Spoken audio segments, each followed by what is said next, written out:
अस्सलाम वालेकुम एवरीवन, मेरा बिन मुख्तार और आज आप देख रहे हैं मेरी एक नई वीडियो। और आज की वीडियो में मैं आपको एक नई इन्फॉर्मेशन देने वाला हूं और वो है रिलेटेड टू डिजिटल नोमैड यानी फ्रीलांसर्स और रिमोट वर्कर्स जो कि अपनी लोकेशन से बैठकर दुनिया भर में कहीं भी अपना काम और पैसे कमा सकते हैं। सब आज जैसा कि आपको टाइटल से पता चल रहा होगा कि what is digital nomad visa. Digital nomad visa क्या होता है, लेकिन डिजिटल नोमैड वीज़ा को जानने से पहले हमें जानना है कि डिजिटल नोमैड किसे बोलते हैं। डिजिटल नोमैड कहा जाता है उन लोगों को जो कि लोकेशन इंडिपेंडेंट होते हैं और टेक्नोलॉजी को इस्तेमाल करते हुए अपनी जॉब, अपना काम, अपना बिजनेस दुनिया के किसी भी कोने में बैठकर या किसी भी लोकेशन पर बैठकर कर सकते हैं। सिर्फ उनके रिक्वायर्ड होता है लैपटॉप, अच्छा मोबाइल और इंटरनेट। ये तीन चीज़ें जिन लोगों के पास मौजूद होती हैं वो लोग डिजिटल नोमैड कहलाते हैं।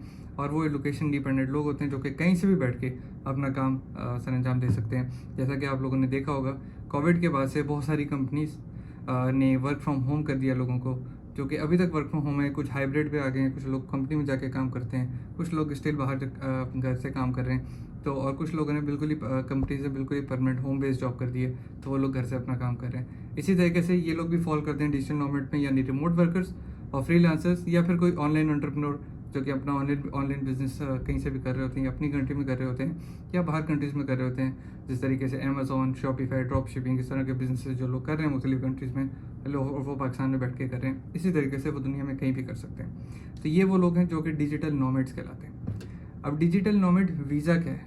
डिजिटल नोमैड वीज़ा बेसिकली वो एक लीगल परमिट होता है, या उसको कह सकते हैं एक लीगल वीज़ा है डिजिटल डिजिटल डिजिटल नोमैड्स लोगों के लिए, जो कि किसी भी कंट्री में ट्रैवल कर सकते हैं। और वहाँ ट्रैवल करने पर उनकी कंट्री उनको फैसिलिटेट करती है कि आप हमारे इलाके, हमारे मुल्क में रुकें, हमारे शहर में रुकें, यहाँ पे बैठकर पैसे कमाएं, बाहर से डॉलर लेके आएँ या रुपीज़ लेके आएँ या कोई भी करेंसी लेके आएँ, हमारे कंट्रीज़ में उसको हमारे बैंक्स में डालें, यहाँ पे उसको इस्तेमाल करें, यहाँ पे इन्वेस्टमेंट करें। और इससे क्या होता है कि उन कंट्रीज़ को फ़ायदा होता है। और इस चीज़ को मद्देनज़र रखते हुए बहुत सारी कंट्रीज़ ने अपनी एक लिमिट रखी है कि कम से कम कोई डिजिटल नोमैड की अर्निंग इतनी होनी चाहिए। मिसाल के तौर पे $25,000 साल की, $50,000 साल की, $60,000 साल की, जिसके जो कि मंथली अराउंड तकरीबन $800 से लेकर $5,000 के दरमियान एक अमाउंट बनती है, जो कि मुख्तलिफ कंट्रीज़ ने एक लिमिट बनाई हुई है कि इस लिमिट के अंदर आप जो है डिजिटल नोमैड वीज़ा को हासिल कर सकते हैं। तो डिजिटल नोमैड वीज़ा बेसिकली अभी यूरोप की काफ़ी कंट्रीज़ कर रही हैं। अब इसमें कुछ जो है एशियन कंट्रीज़ भी शामिल होती जा रही हैं। यानी कुल मिला के टोटल मेरे ख्याल में दुनिया के इस वक्त 14 से 15 कंट्री जो हैं वो इस वक्त डिजिटल नोमैड वीज़ा दे रही हैं। और कुछ कंट्रीज़ की रिक्वायरमेंट बहुत ज़्यादा है, यानी को जो बिगनर लेवल के जो डिजिटल नोमैड्स हैं, जो रिमोट वर्कर्स हैं, जो फ्रीलांसर्स हैं, फ़िलहाल उसको शायद कुछ कंट्रीज़ को एक्सेस नहीं कर सकते। लेकिन एक कंट्री जो जिस तरह कि पुर्तगाल जो है उसकी बहुत ही कम लिमिट है जो उनकी रिक्वायर्ड होती है, अराउंड 800-700 से $800। वो कहते हैं कि आपकी मंथली इनकम हो तो आप हमारा डिजिटल नोमैड वीज़ा या फ्रीलांस वीज़ा या उसको D7 वीज़ा कह सकते हैं पुर्तगाल का, उसका अप्लाई कर सकते हैं। इस तरह की पूरी कंपनीज लिस्ट है कंट्रीज़ की। इंशाल्लाह आगे आने वाली वीडियोस में मैं आपको एक एक कंट्री का बताऊंगा कि हर कंट्री को एक्सेस करने के लिए आपके पास क्या क्या डॉक्यूमेंट्स होने चाहिए, क्या रिक्वायरमेंट्स होनी चाहिए, आपकी फाइनेंशियल कंडीशन क्या होनी चाहिए इस चीज़ को करने के लिए।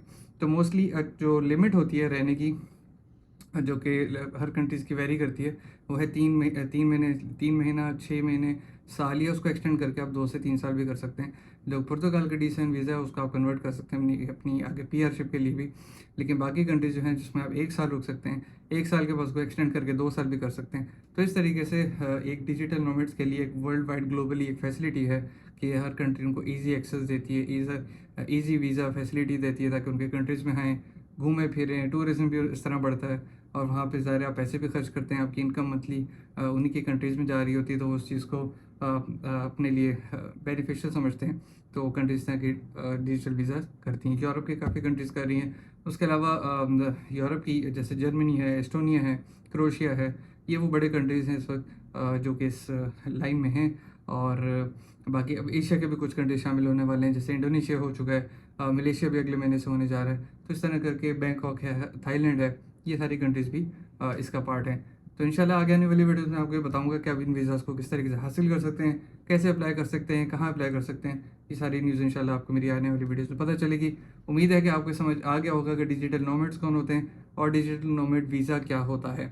तो इसको आप मज़ीद गूगल पे सर्च कर सकते हैं, तो आपको और भी ज़्यादा चीज़ें समझ में आने लग जाएंगी। इन शॉर्ट में से आपको ये भी बता सकता था कि डिजिटल नोमैड वीज़ा क्या होता है, कहाँ कौन कौन सी कंट्रीज इसको आप फैसिलिटेट करती हैं, कहाँ अप्लाई कर सकते हैं, कहाँ इन चीज़ों को आप देख सकते हैं, वो इंशाल्लाह आपको और मेरी आगे आने वाली वीडियोज़ में सबको पता चलेगा। मेरी वीडियो देखने का बहुत बहुत शुक्रिया। अपना बहुत ख्याल रखिएगा। अपने दोस्तों के साथ, अपनी फैमिली के साथ ये वीडियो शेयर करें ताकि उनकी नॉलेज में इजाफा हो। वीडियो पसंद आए तो उसको लाइक करें, चैनल को सब्सक्राइब जरूर कीजिएगा। अल्लाह हाफिज़।